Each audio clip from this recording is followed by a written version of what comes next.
at the heart of it all for me is I just think that young people have a fundamental right to know and to understand what is happening in their bodies at the time of their first period, and to feel empowered and knowledgeable and positive about what is happening, because it's a rite of passage, right? Like it's leaving childhood behind and entering adulthood, and it's something that deserves to be celebrated and acknowledged. But they also deserve and have the right to some really high quality education and experiences around that time as well. Welcome to the Wildflow podcast with me, Charlotte Puanto, certified cycle and feminine embodiment coach and shamanic womb guide. In this podcast, I'll share my wisdom and conversations with powerful change makers, thought leaders and embodied teachers to invite you to live cyclically in flow with your menstrual cycle instead of fearing it, to heal menstrual shame and normalize womb wisdom and period positivity, and to step into your sovereign magnetic power to create and embody the change you desire to see in your world. Settle in to unleash your wild flow. Today's guest, Beth Moxon, is a cyclical living guide in East Sussex in England. Beth is a qualified secondary school teacher and has taught in London for many years. She now trains teachers and works with different secondary schools across Kent in England. Beth is also a certified cycle coach and a certified First Moon Circle facilitator, and she has extensive experience holding space for young people and adults. She's highly skilled and knowledgeable and very passionate about all things menstruality related, and she loves sharing her passion and knowledge through running local First Moon Circles. She also has big plans to get into schools. She has 2 little daughters who keep her busy during the times when she's not thinking about periods.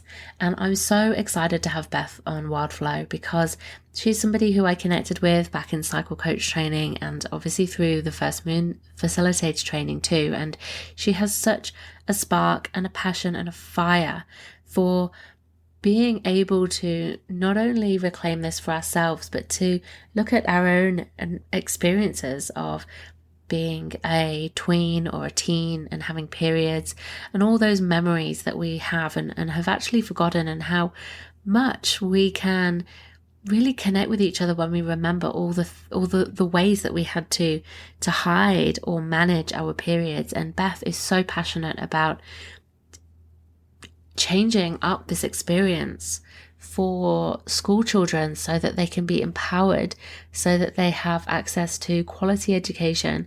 And she wants to, through her role as a teacher trainer, but mostly as a First Moon Circle facilitator in her community, wants to really support the changing narrative around periods for children.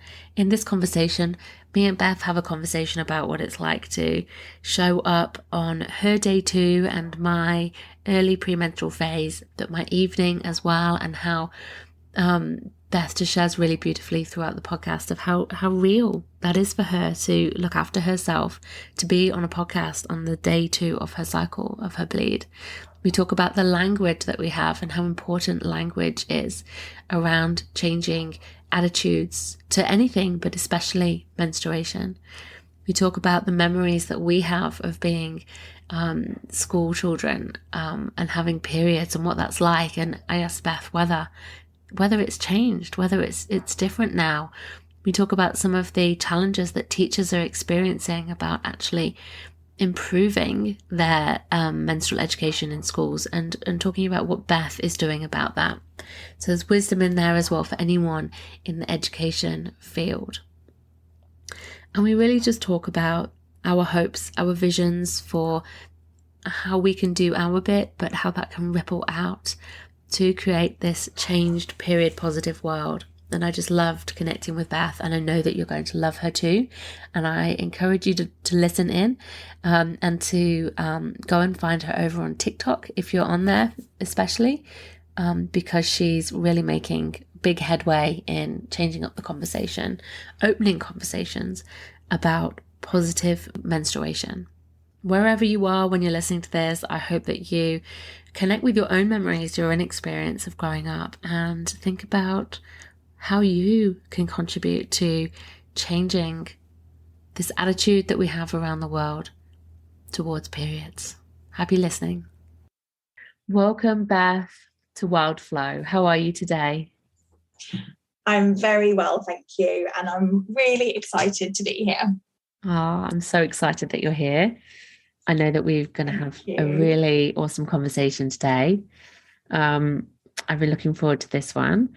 And so I would just love to begin by asking you to share with us whereabouts in your cycle, if you have one, you are, and how that feels for you today. Yeah, absolutely. So I'm on cycle day 2. So I started bleeding yesterday and it feels really good.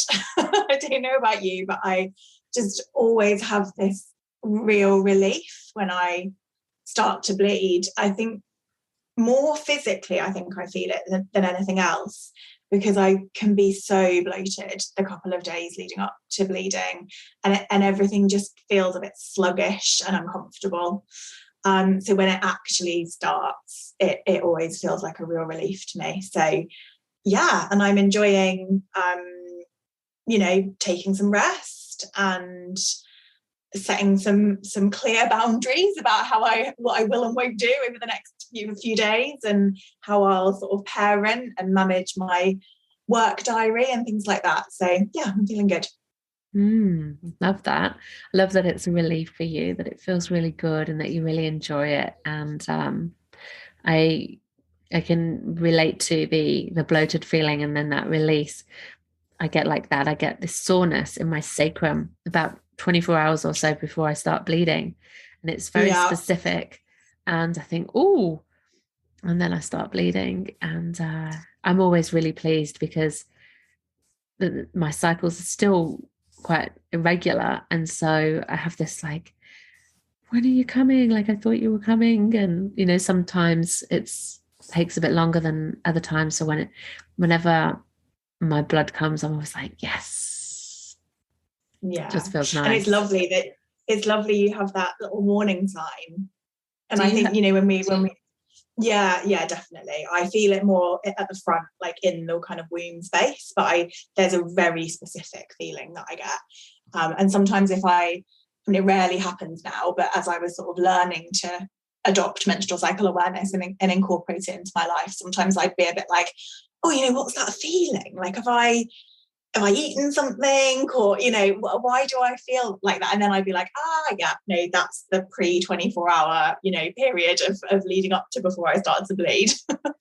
Fascinating. It's so interesting, isn't it, how we can pay more attention and start to piece the pieces of the puzzle together, and it suddenly all falls into place, and it's like, I get it.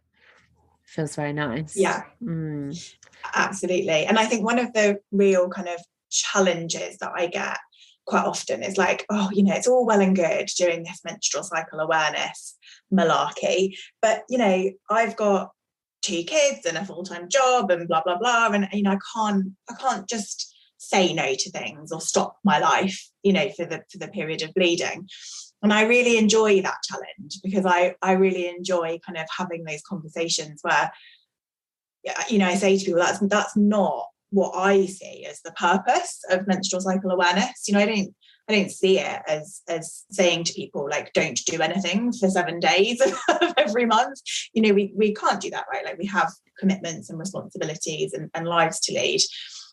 But I think just being armed, like, knowledge is power, and being armed with the knowledge that, perhaps if you've got a big work thing coming up and you're going to be on day 2 or 3, knowing what that might look and feel like for you, and then knowing how you could perhaps plan or adapt to make that work for you if it can't be moved, I think is only a beneficial, positive thing.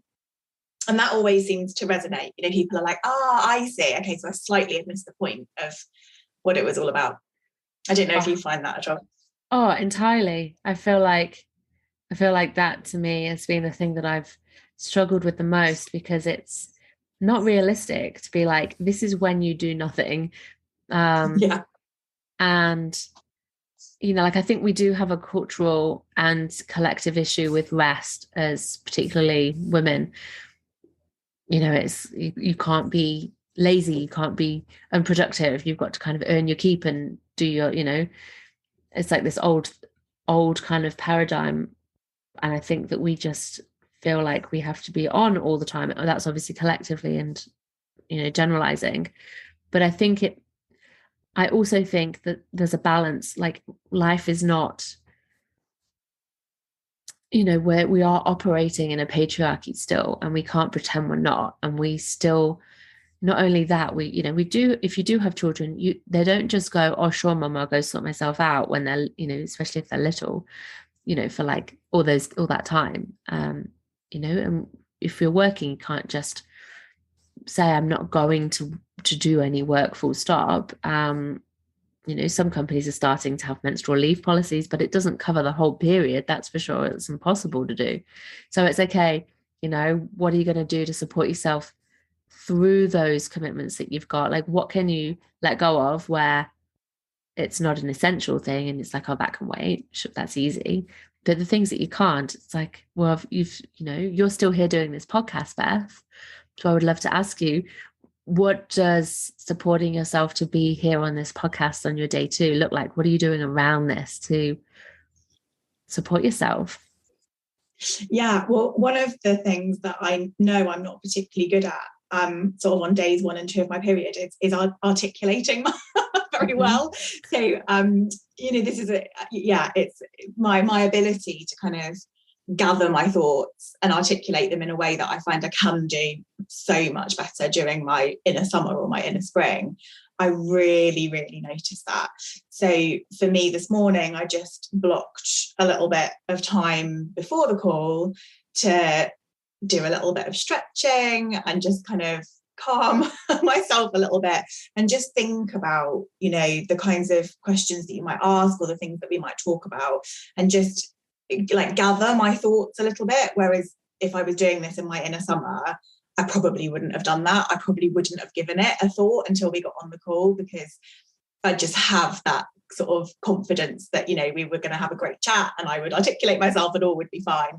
But that I don't have that at this time. There's a little bit of inner critic, and there's definitely, a slight disconnect between what's going on in my brain. It's almost like a delay. It's like, well, I know exactly what I want to say, but my mouth doesn't quite make the words. So I did doing that this morning, and having that flexibility to be able to do that with my work diary today is fantastic. So that's the main thing that I've done. Thank you so much for just being completely real and sharing that with us, because I appreciate that so much, and I bet people listening do as well. It's this realness that we just need more and more of. And I think everyone, who listens to this podcast appreciates the realness, but it is real. And I so know that feeling of when your mouth won't move and speak what you're trying to say. And I'm on day 21 myself now. And okay. I have, and it's nighttime for me. I'm in Australia and it's late morning, nearly lunchtime for you, right? In the UK. So I'm at that point of the day where I fell asleep putting my kid to bed earlier on, and then woke up with a start and went, oh my God, I'm doing a podcast with Beth. And I feel like my mouth is like, my mouth is slowing down as well. And I'm having that sort of disconnect. And that's not necessarily my cycle, but it's the day cycle that's really kicking in. So I'm not opposed to having these conversations at night. I really enjoy the nighttime and the quiet time, but I'm a different me compared to how I am at 10 a.m., for example. And, that's me bringing, the real part of who I am right now as well, like that sleepy kind of, winding down, not sleepy, just winding down, slower paced, definitely feeling like I've moved into like an early autumn kind of energy. That is where I feel like I am in my cycle. And I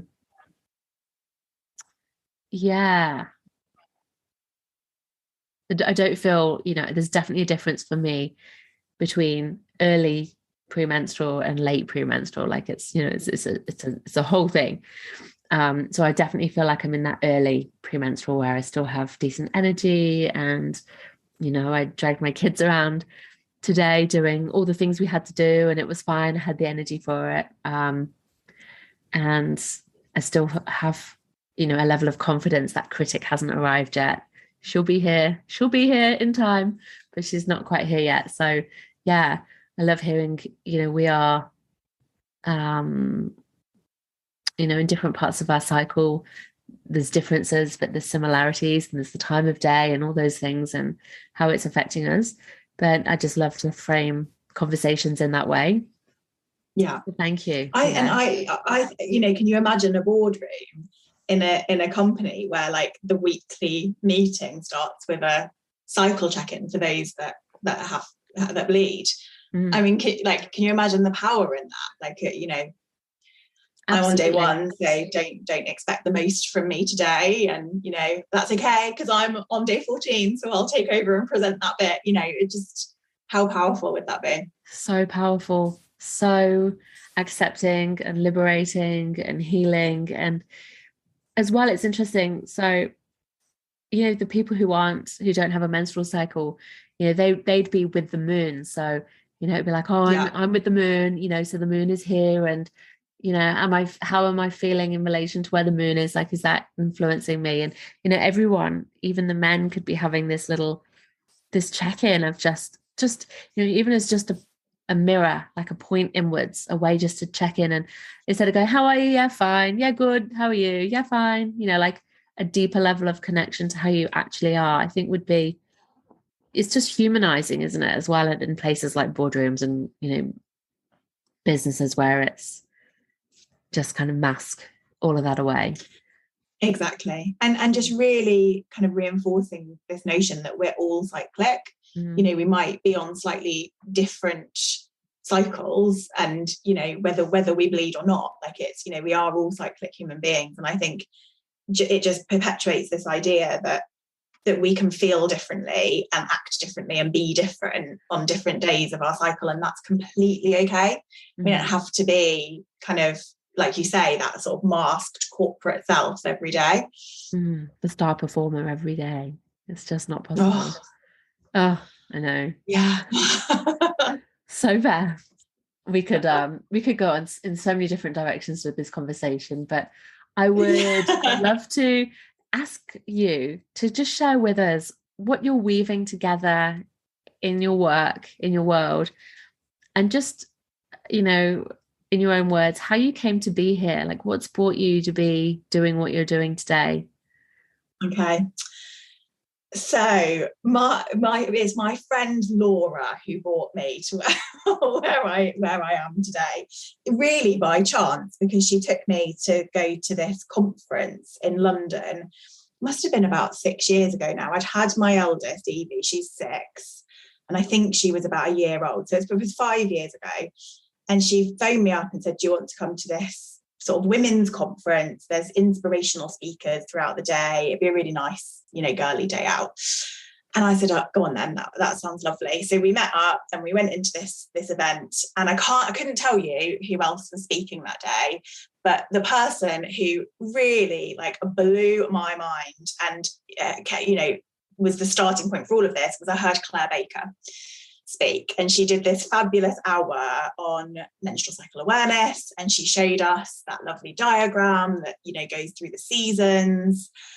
And I mean, I just, my jaw dropped. I was just like, how have I not known this? I've been having a period since I was 11 years old, and I would have been 31 at the time of hearing this, because it just resonated. It explained so much, and it just really, really resonated with me.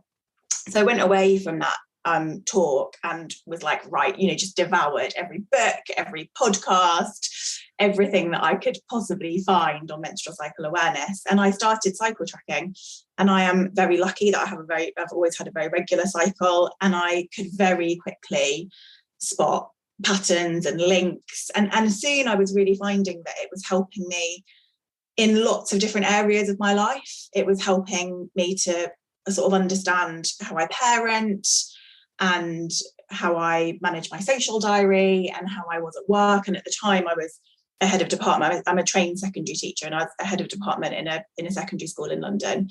So I had a really busy job, and it was helping me to manage that. So it was incredible. And I was like, everyone needs to know about this. As I think so many of us who are involved in this work feel that real passion, right, to connect and to share. So from that, I pondered, where do I want to take this? What do I want to do with this? And I think for me, because I'm not in the classroom at the moment, so I currently train teachers, and I miss that. It's the one thing I miss, is that connection to young people and being in the classroom and being with them. So I was like, I really want to use this knowledge and use this work with young people at the time of menarche. And I think I used to see, I used to have kids who would come to me, and, I had a few who had started their period in school and didn't know what was happening. I had lots who would come to try and find period products. And, and I kind of could see that the period education, whilst I think schools, do their absolute best and do what they need to do to prepare young people,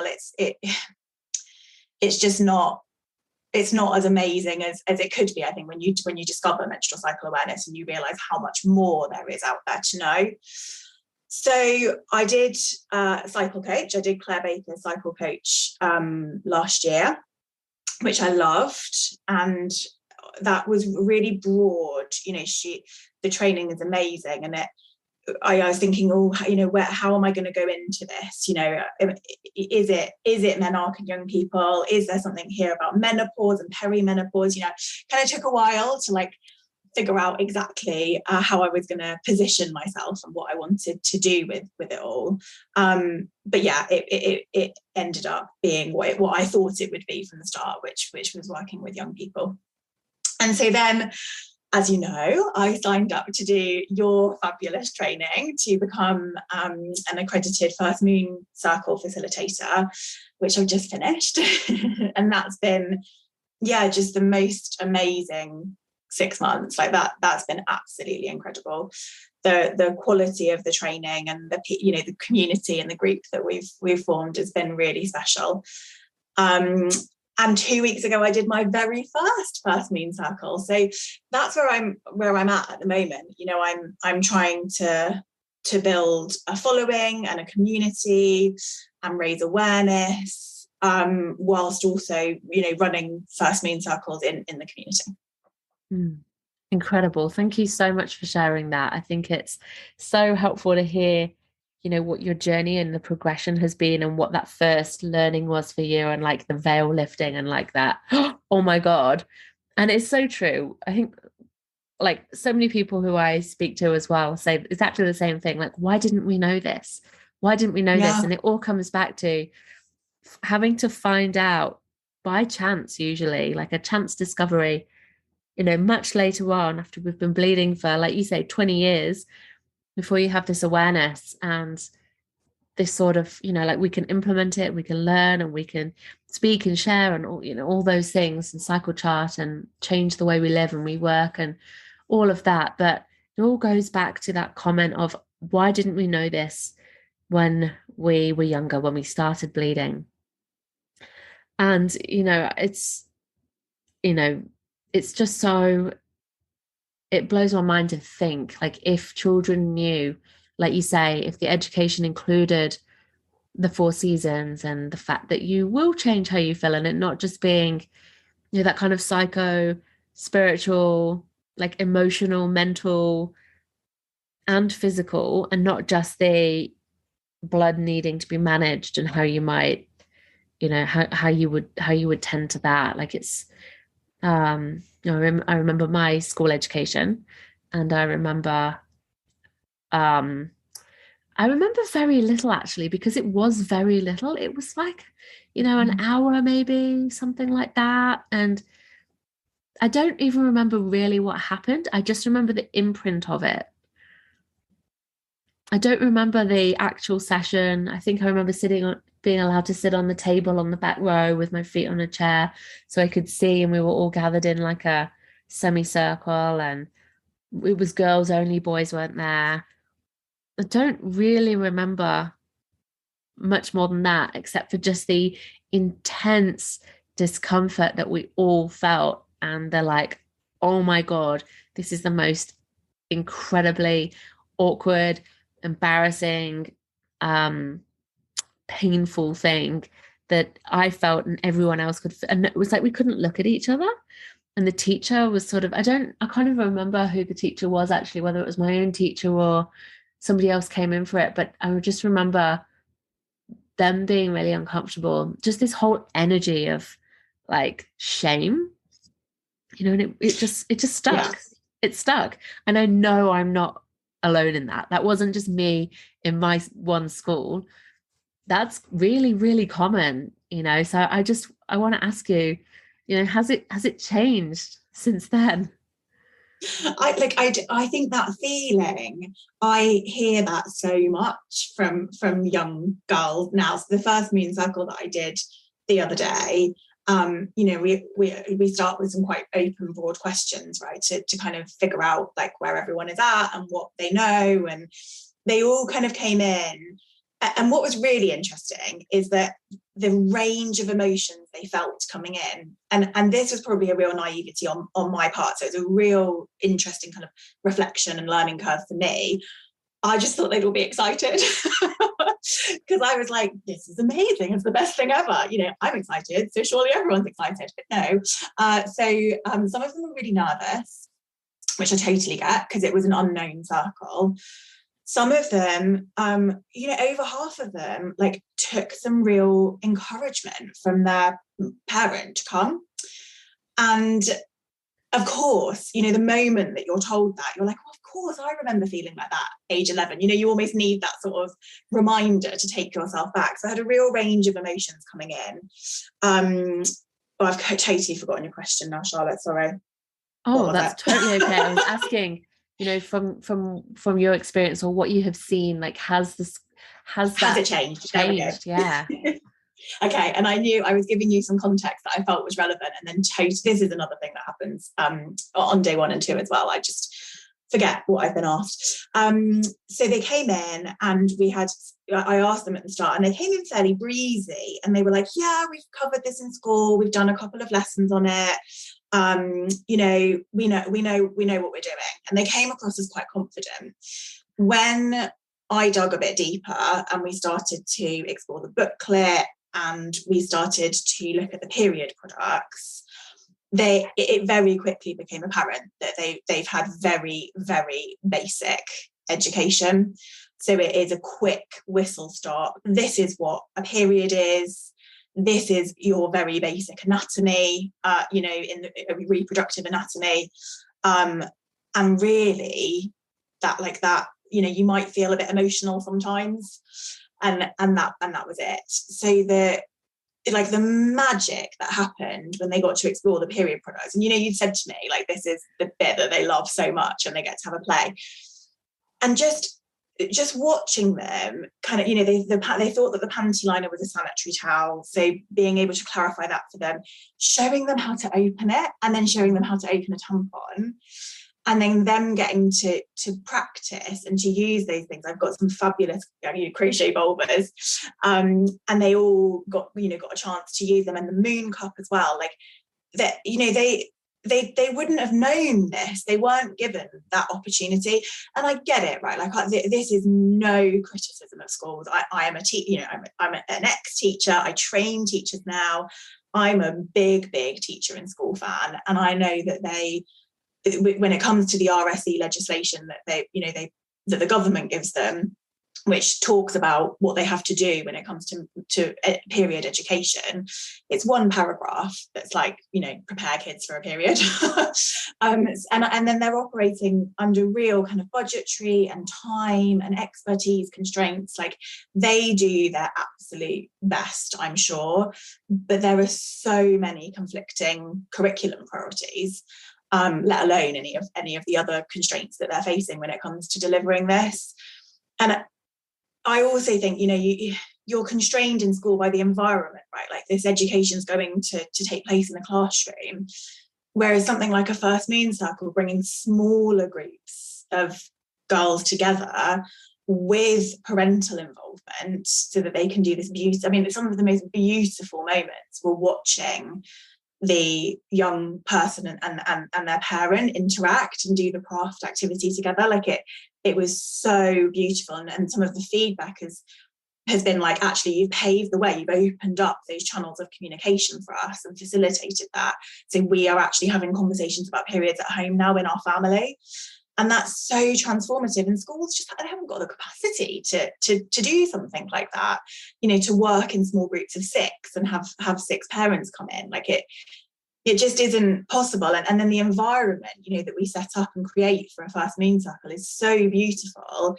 And I don't know that can necessarily be replicated. So I see the two as quite different things. I see, you get your period education at school and that's great. But this is like a whole other additional layer.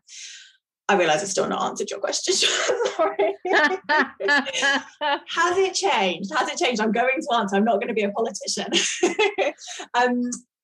I think that the focus on period education, and I think that the conversation around period education has changed. I think that people are more open to talking about periods. I think the feelings that we experience, so feelings of like, it's a secret and it's a bit shameful and we can't talk about it, I do think they still exist, if I'm honest. And that's definitely what I found in the first moon circle when I asked the girls. There's definitely that feeling of like, we don't talk about this. Even though I think that's improved and to how it used to be. So I just think there's so much more to be done to break down that kind of stigma and taboo that exists.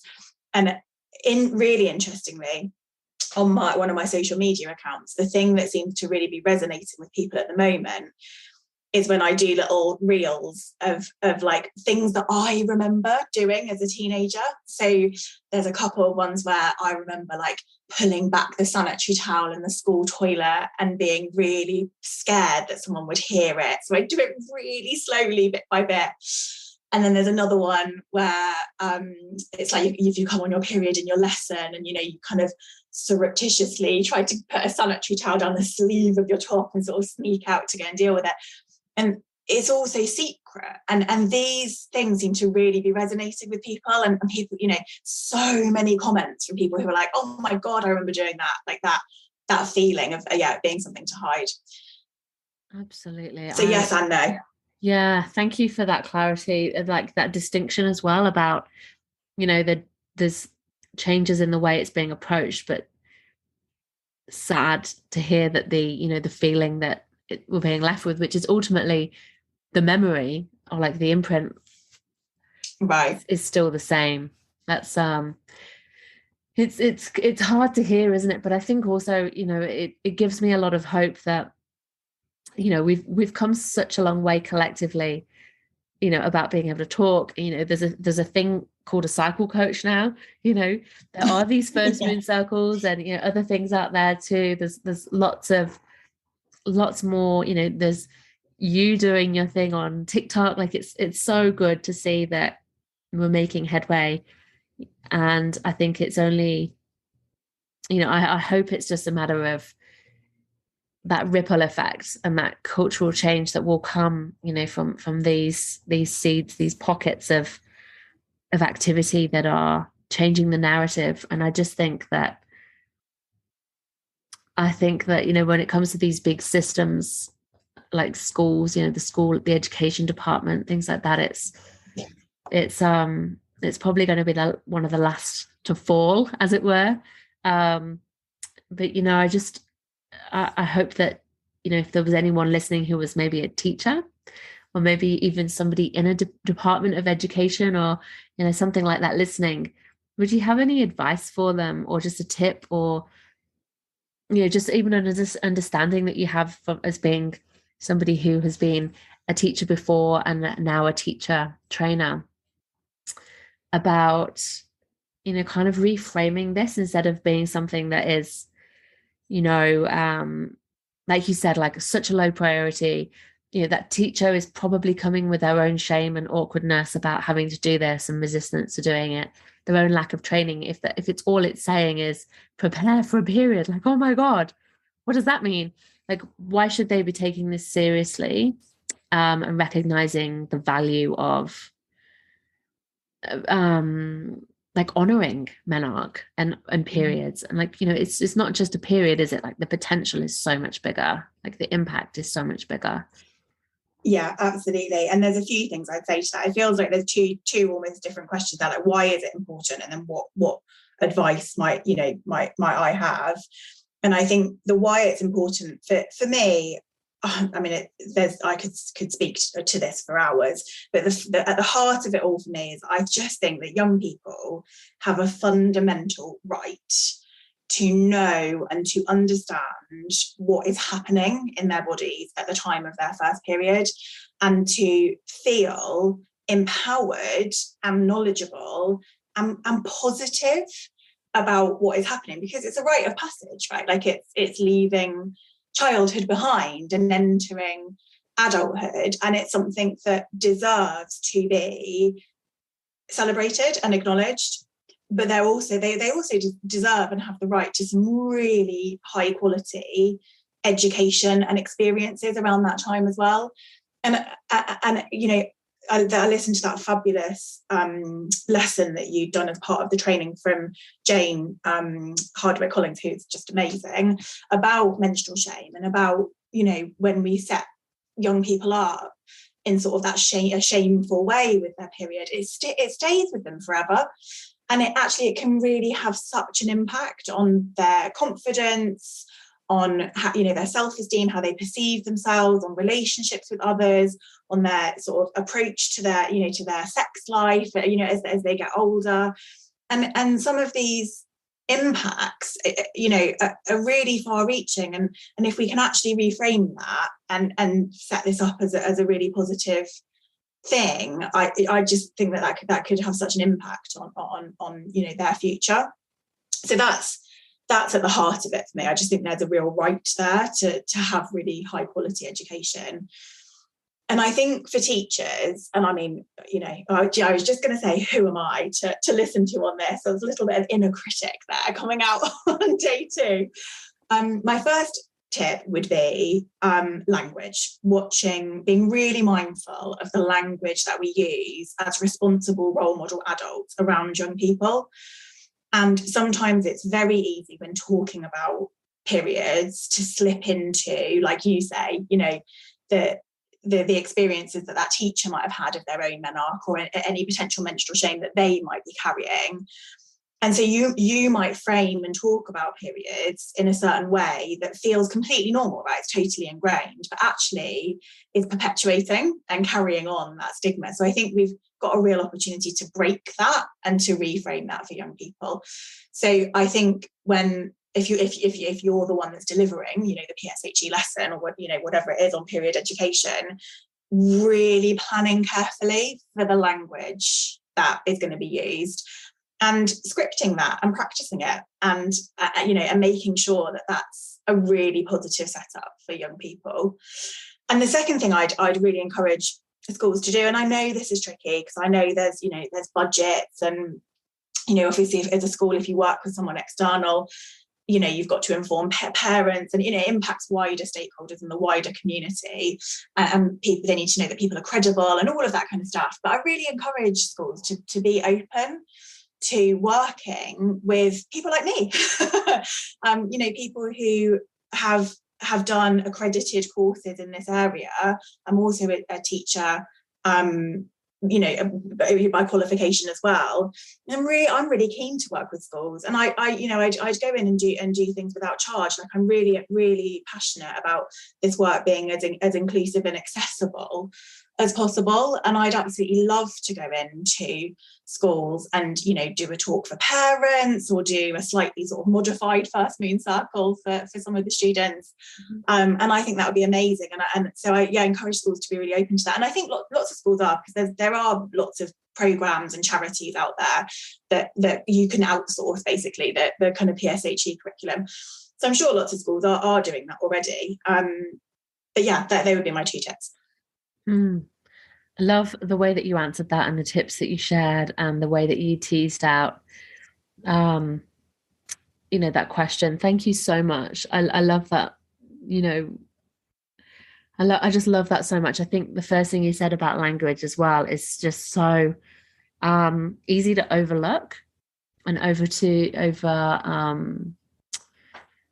to dismiss as well, in terms of like its importance. And like you say, the way that the words that we have growing up that we learn to call our period is just, it's so derogatory, and um it's like dripping with that shame and that disgust. Part of my process has been reclaiming it and using the word bleed, like my blood, Yes. Yeah. like, because it's blood. And instead of being like, oh, it's just got a sore tummy, tummy ache was what people, like my family would say, oh, have you got tummy ache? And it was because they didn't want to embarrass me. It wasn't because they were, it was from a place of love. And then at school it was, are you on your rags? Is it that shark week? Yeah. Whatever. There's all kinds of examples. And we grew up, we're similar ages, aren't we? And I can so resonate with that. And I know we've had a previous conversation about swimming and doing loads of swimming when we were young, like young teens, and the stress of like what to do. I remember, being stood with a tampon in the toilet of the swimming pool, not wanting to go out the door, and I'd be doing all these different positions and movements and like checking that the string wasn't becoming visible, and I'd have to like do 10 minutes of that before I could leave the toilet. And it's a tampon string, like it, Same. But it felt like it would be the end of the world if anyone saw it. Yeah. I was absolutely terrified of a tampon string as well. Absolutely. And I actually remember I used to read this magazine, and I can't remember what it's called. It might have been J17 or Just 17 or whatever it was called. Or something like that. This was growing up in England, where you live and grow up too. There was a magazine. God, you've unlocked another memory.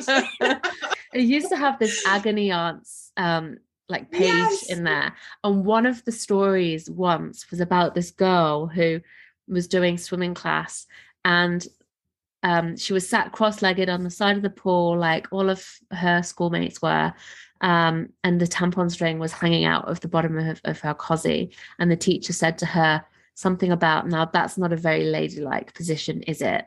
And gave her a kind of look, and this girl realized, and she was mortified, and she'd written into this magazine and they'd printed it, and I read it, and I still remember the story now, 25 years later. But at the time, as a swimmer, that killed me. I was like, oh my God, I hadn't even thought of that at the time.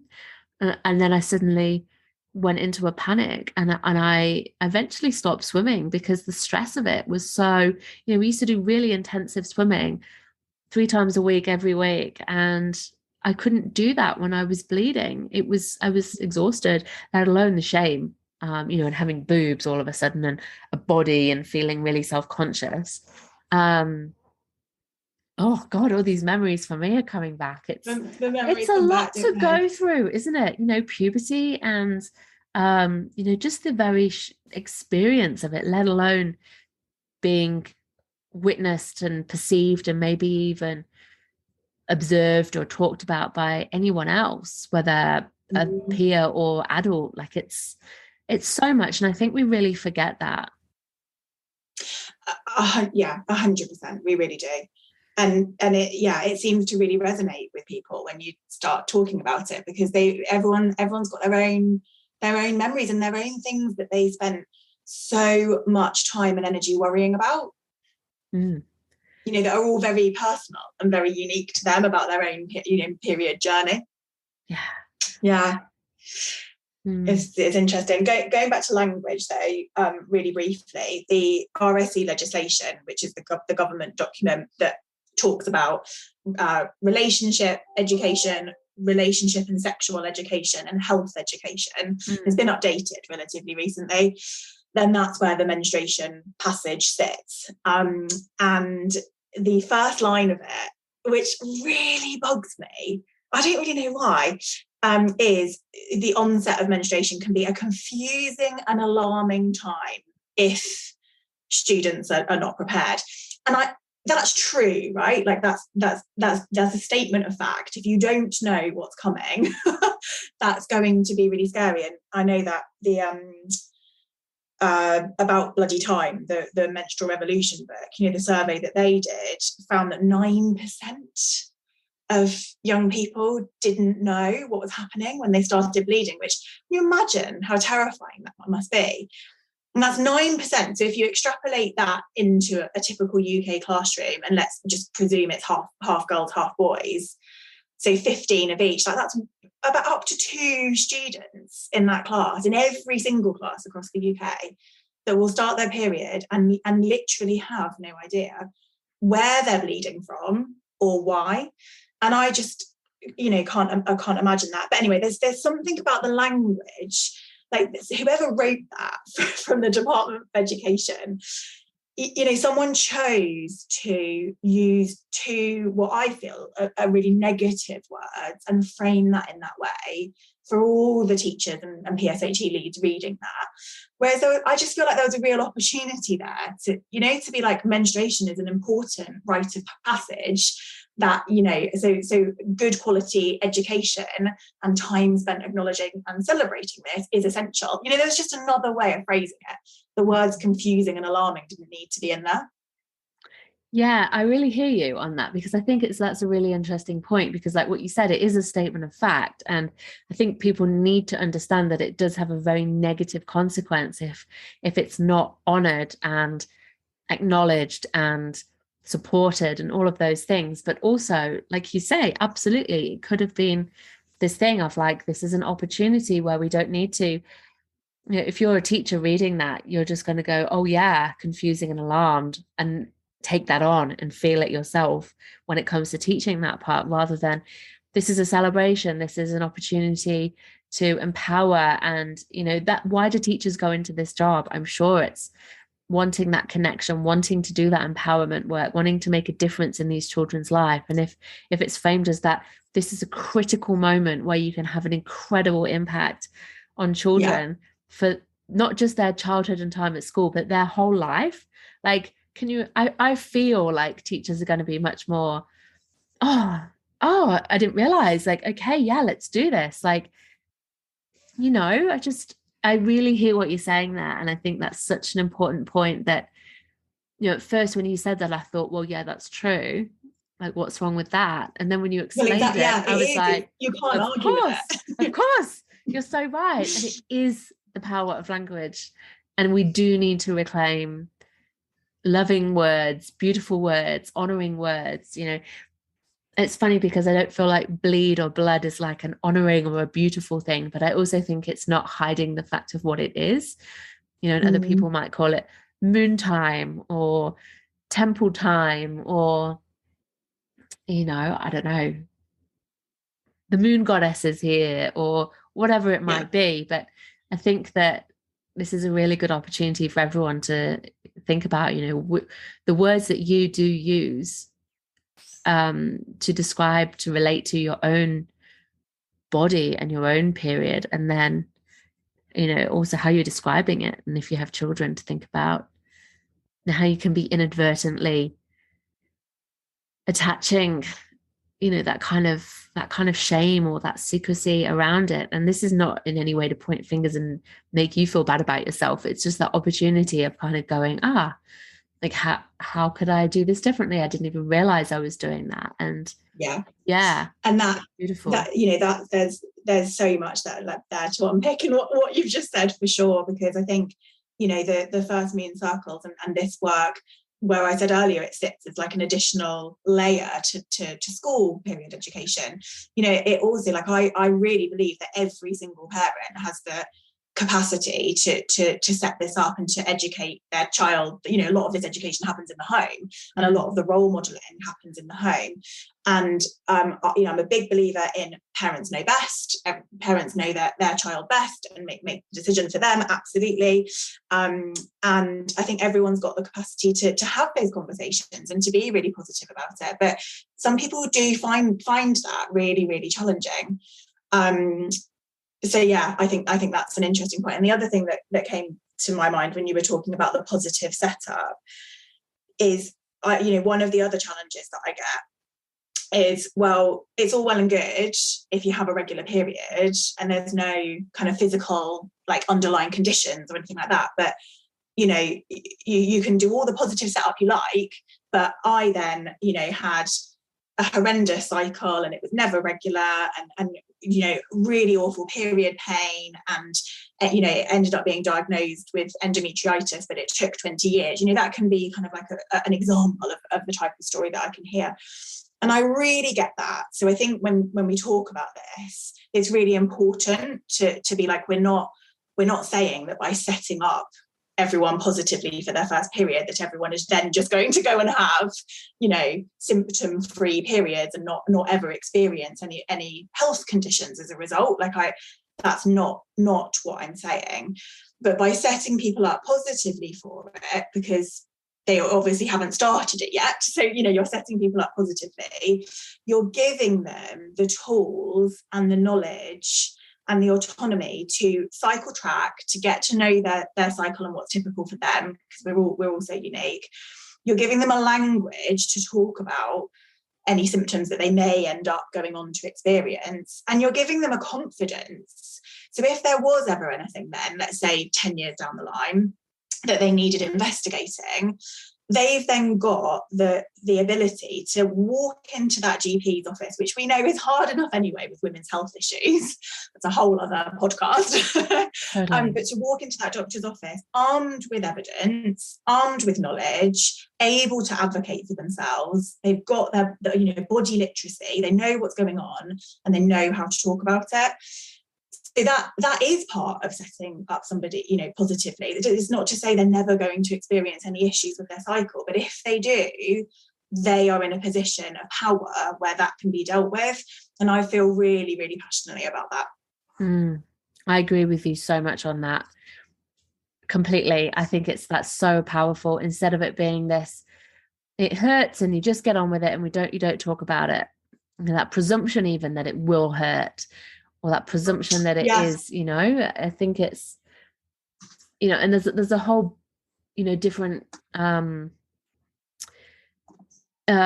healing cultures and different modalities, really have explored the emotional relationship to how we feel about our bodies and then how we actually experience our periods. And, so much of our emotions and our emotional attachment and beliefs about ourselves can come out in our periods and cause heavier periods or painful periods. So there's that element as well. Like if we're setting people up with a positive, open anticipation instead of dread, then what we're helping people to potentially avoid some of that. But obviously, like you say, there are all these conditions where they can manifest. They can, people can be living with these, like you say, endometriosis, adenomyosis, polycystic ovaries, for just to name 3, long term, which are extremely crippling and can be very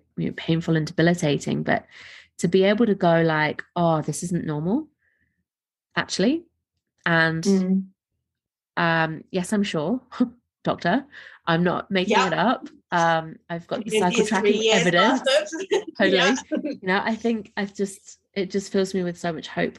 And I think it's incredible that we could have this world of children who feel safe and comfortable and accepting in their bodies and in themselves at this hugely critical point in life, and they know their worth, and as they grow they take that ownership, that sovereignty in themselves, and are able to take good care of themselves and demand others take good care of themselves too. And the lasting impacts and then the inheritance of that to their children and out into the world, it's this ripple that I just feel like we